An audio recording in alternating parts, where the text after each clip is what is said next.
Thank you very much. It is very heartbreaking for you to go to campus, spend 4 years or 3 years or 2 years, you do your course, and then after a document comes up on social media saying that your course has expired. I'm joined by Honorable Tebande K. Charles, who is going to clarify on the issue of expired courses. Honorable, you are welcome. Thank you. Honorable, the question is, do courses expire? Why would we study something that expires? Please, clarity to, to our viewers. Actually, it's not true that the courses have expired.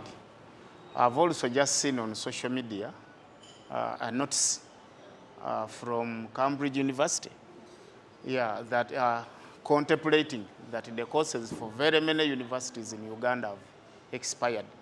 But I think that is wrong. We cannot have a course expiring when the National Council for Higher Education still has the content, which content is embedded within the curriculum that the education institutions have to conduct. It's not true that education institutions like universities, colleges, schools just go from nowhere and they get that content to teach. So that content to teach is embedded within the curriculum, and the curriculum our syllabuses are confined within. So there is no any syllabus that is not confined within the curriculum. And there is no any content that is not confined within the syllabus. And there is no any lesson plan or scheme of work that can be exhibited that is not in line with the syllabus. So most of the universities here have been teaching the same content.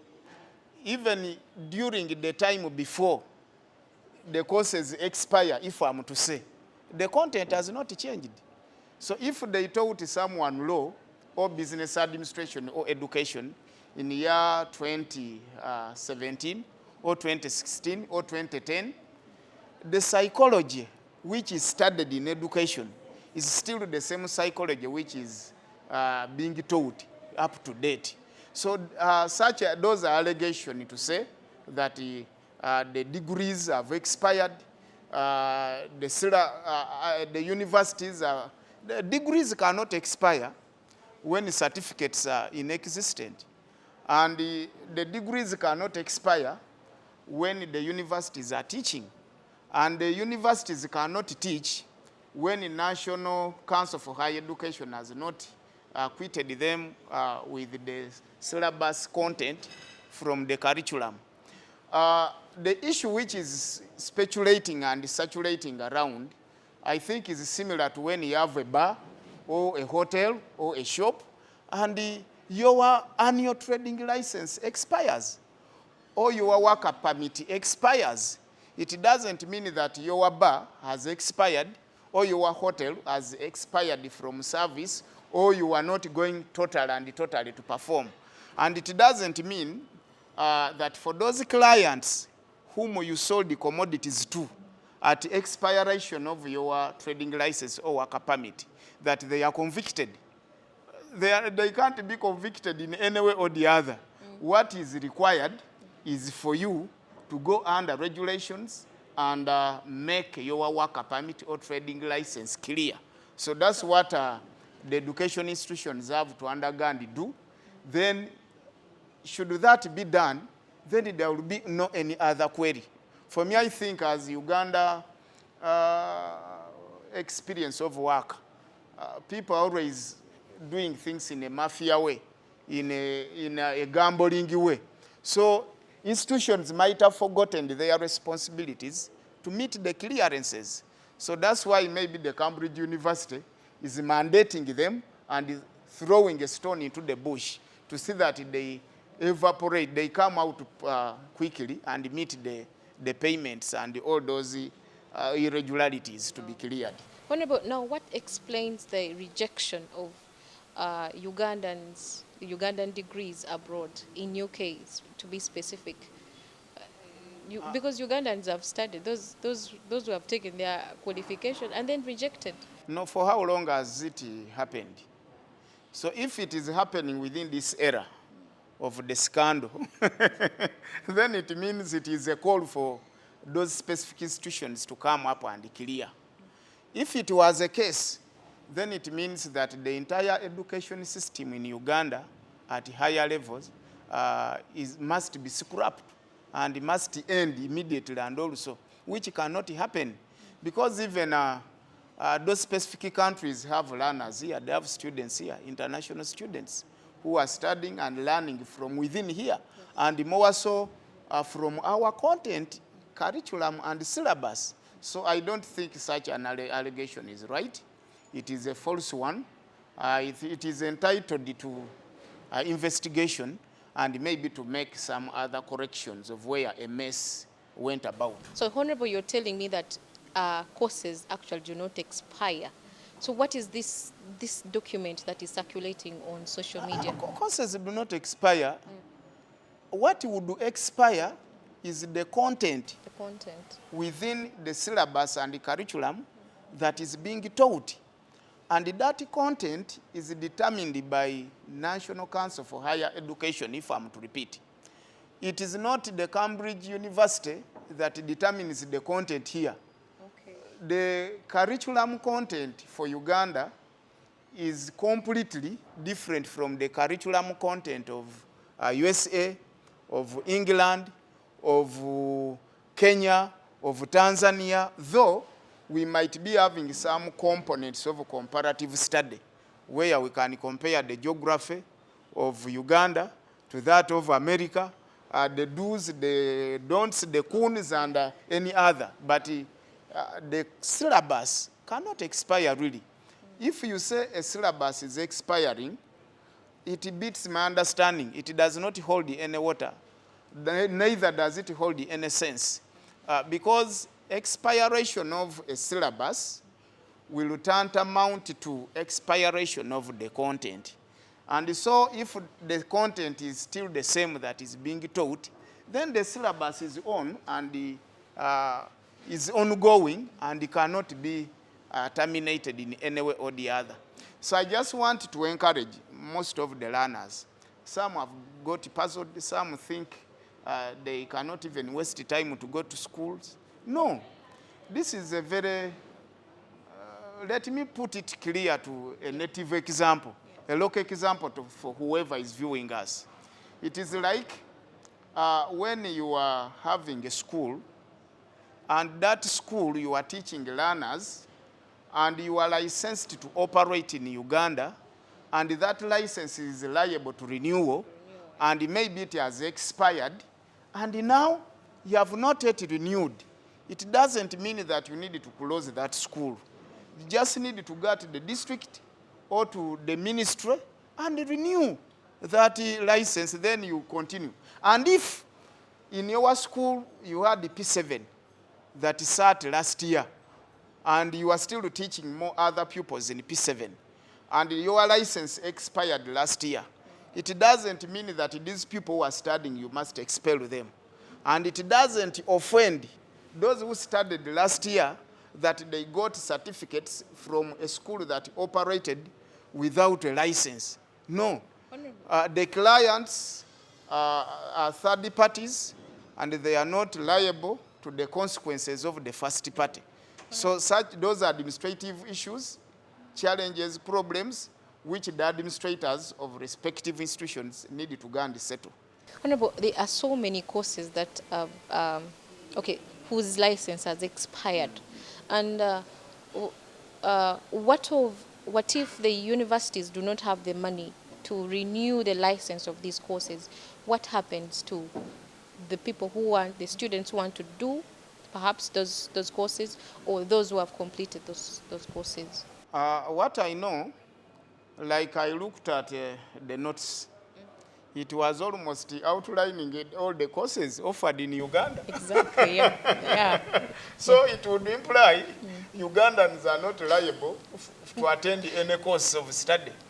However, what I know, let me give this another local lively example. if you are operating a school, Yes. maybe P7, and your P7 does not have a UNEB center, and you are teaching P7 class, or maybe you have been teaching P7 class with a UNEB center, and maybe you are convicted of an offense, or due to lack of raising a number that is required, and they scrap that UNEB center from you. It does not mean that these pupils who are studying within that school, they are going to meander and loiter around and lack where to fit. So it's better you teach your P7 pupils, and next to a school which has got a UNEB center, they sit and they get their transcripts within the name of the neighboring school. Oh, now I That's understand. what it will mean. So now, for the case of Uganda, my only worry is, like I said, most of the courses I saw, almost they claim they have expired. So it means we may not have any other university that is conducting any other profession as of now. Honorable, But my if you university is not there. like which one? St. Lawrence. I was at Yes, that's what I was explaining, that if there is any other university whose name is unmentioned on the list, then it's better these universities teach their learners, then they do exams from that specific university that still holds a license. Oh, Honorable, now I understand. So, Honorable, there's this, lastly, there's this that has come up that some courses taught at university, especially Makerere, public service does not recognize them, and students graduate, and after they cannot enroll, they can't be employed by government because public service does not recognize those certain courses.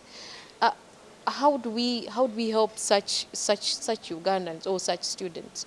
Because I don't understand, how can public service be in charge, rather reject some of the courses that are being studied at universities? No, I would think that Makerere, being a public university, is strictly in line with the supervision of government institutions and authorities. So now, if Makerere goes ahead and conducts professions or courses that are expired according to National Council for Higher Education, then it must be sued in court. Exactly. Yeah, because how can you be a father and you bring home food that is poisonous? It is tantamounting to treason. That is murder. Because you are killing the learners, these children, these students' future. Whoever goes at school is in a streamline of the future and has objectives and target to fulfill. And he is paying money. Therefore, you are obtaining money by false pretense. Exactly. You are obtaining money from your client, but not serving him subsequently with what he's supposed to get. So that issue is similar to some principles of finances, where we mainly determine the demand and the capacity to demand.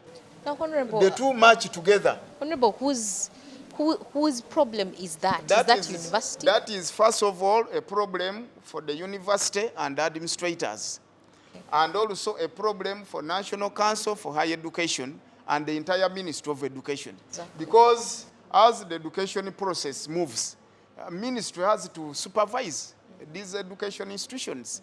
That's why we have inspectors. That's why we have the permanent secretaries. Even at lower level, we have inspectors and the DEO. Therefore, if a school A goes deep into the village and teaches the content that is abstract to our syllabus and the curriculum content, then that is treason.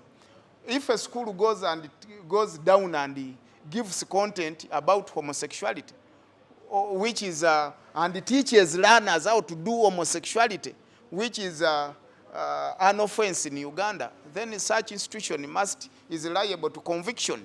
And if the ministry does not take its role of supervising and monitoring these institutions, then it is to them, to their blame, and we cannot go ahead and convict the parents or the learners. Therefore, for me, I would call on all Ugandans and all parents who might undergo under the same circumstances in respective universities to organize themselves and sue such institutions into courts of law, because they know what they are doing is unmarketable, is an offense. Maybe it is scrapped out of the syllabus. Why should you teach the content that is abstract to the syllabus of Uganda?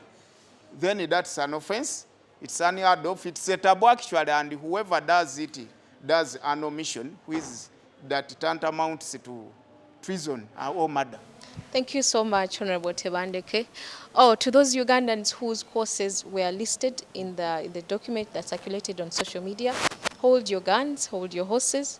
There is hope that actually your course, you studied and you graduated. Your courses are not expired. Thank you so much.